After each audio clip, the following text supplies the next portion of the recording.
Hello, welcome to Habitat for Humanity's Women Build Week series, powered by Lowe's.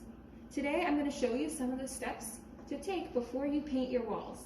Some people think it's just a matter of buying the paint and putting it on, but there's a lot more steps before you do that. The first step is to clean your walls thoroughly, to make sure there isn't any dust or dirt or any other kind of grime, especially in the kitchen. You want to make sure there isn't any grease on your walls.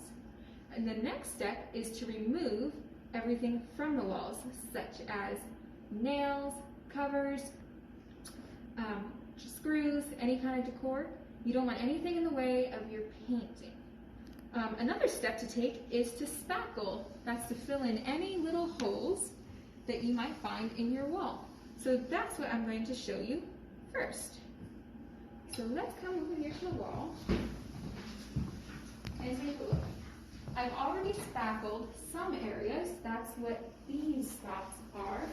But there's a few more that we need to do, like this one. So what you do is you open your container. Now this spackle is pink and it dries white. And the reason it's like that is so that you know when your spackle is dry so you can sand it. So this container is halfway used, so it's not very heavy, but normally you would put this in another tray or a cup, something just to make it easier to apply, but also to prevent getting particles in the rest of the spackle, because you do not want that. So you start by getting a little on your putty knife, then you're going to just push it into the wall, and you don't want to have a bunch of excess. You don't want to leave it like this, because that's a lot to sand. So you just scrape it gently, clear it, and you can just leave a little extra on top of your spot. All right, so we're going to take a look at a dent. You can see it with the shadow. There's an indentation here, and watch, you can probably see it better with the paint on it. See what the spackle just filled in? You want to get the surface as smooth as possible. That is always the goal with preparing a wall for painting. That's why you remove things like dust and grit and grease, because they'll leave a pattern on the wall. You can also see that this wall was only painted with one coat of paint. That is not something we recommend, and this is the result of why. So we've got another dent here, so we'll take a little more spackle and just wipe that on. And we try to remove as much excess as we can, but with a little bit of a bare hole, you want to kind of keep it thick so that when you sand it, you don't sand away too much. So that looks good there. Now, with these little tiny nail holes, cover each one of them. That'll really make a difference when you go to paint your wall. And it just takes a second. So spackling is an easy way to help make your walls look closer to new. And that's it.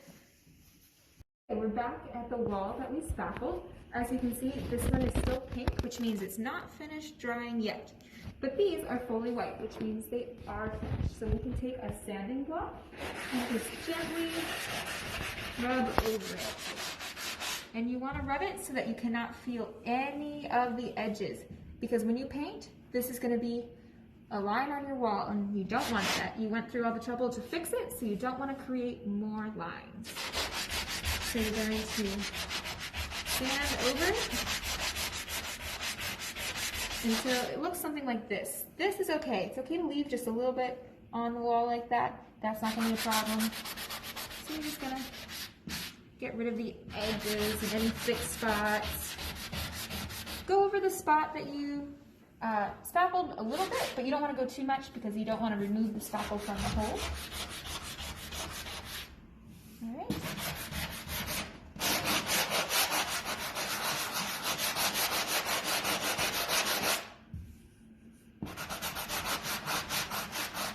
Just gentle strokes. You don't need to go too hard. And if you did an entire wall like this and you go too hard, you're going to get very tired very fast. So as you can see, the rest of the wall has almost finished being fixed, and you'll see that there kind of leaves dust behind. You want to make sure you take a dry rag and wipe that off, or a duster, because you don't want to leave the dust on the wall when you paint. That dust will get into the paint and then it'll roll onto the wall in a really weird, unpleasing way. And if you're going to take the time to paint, take the time to do it right. So thank you for watching.